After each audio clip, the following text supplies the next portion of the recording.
ଜୟ ଶ୍ରୀରାମ। ମୂର୍ତ୍ତି ପୂଜା କରୁଥିବା ହିନ୍ଦୁମାନଙ୍କୁ ମୂର୍ଖ କହୁଥିବା ଶିକ୍ଷିତ ସମାଜର ଲୋକମାନେ ଡିସେମ୍ବର 25 ରାତି ଅଧାରେ ପ୍ଲାଷ୍ଟିକ କଣ୍ଢେଇ ପାଦ ଚୁମୁଥିବାର ଦେଖିଲି। ପୁଣି ଶୁଣିଲି ଜଣେ ମୁଣ୍ଡବିକା ମହାଜ୍ଞାନୀ କହିଲେ ଯେ ତାଙ୍କ ପ୍ରଭୁ ଏ ବିଶ୍ୱରୁ ଉଚ୍ଚ ନିଚ ଭେଦଭାବ ଦୂରେଇ ବନ୍ଧୁତ୍ୱ ଆଉ ଶାନ୍ତି ସ୍ଥାପନ କରିବା ପାଇଁକା ଧରାବତରଣ କରିଥିଲେ।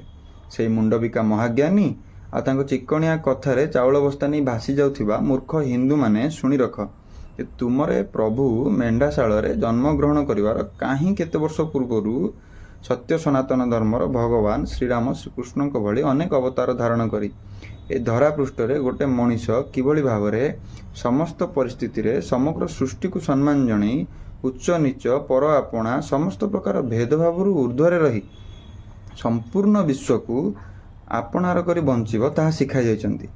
ଯାହାର ଗୋଟିଏ ଛୋଟିଆ ଉଦାହରଣ ହେଉଛି ମହା ଉପନିଷଦର ଏକ ବହୁ ପ୍ରଚଳିତ ଶ୍ଲୋକ, ଅୟଂ ନିଜା ପରବେତି ଗଣନା ଲଘୁଚେତସାମ ଉଦାରଚରିତାନାନ୍ତୁ ବସୁଧୈବ କୁଟୁମ୍ବକମ୍। ସମ୍ପୂର୍ଣ୍ଣ ବସୁଧାକୁ କୁଟୁମ୍ବ ମାନୁଥିବା ସମୁଦ୍ର ପରି ଏ ସର୍ବସମାବେଶୀ ଧର୍ମକୁ ନ ବୁଝି ନ ଜାଣି ଯେଉଁମାନେ ନାଳ ନର୍ଦ୍ଦମା ଭଳି କୁତ୍ସିତ ବିଚାର ଧର୍ମାନ୍ତୀକରଣ ବିଚାରର ମହିମା ମଣ୍ଡନ କରୁଛନ୍ତି ସେମାନଙ୍କୁ କ'ଣ ବା କୁହାଯାଇପାରିବ? ଆପଣମାନେ ବିଚାର କରିବେ। ଆପଣମାନେ ବୁଦ୍ଧିମାନ। ଜୟ ଶ୍ରୀରାମ।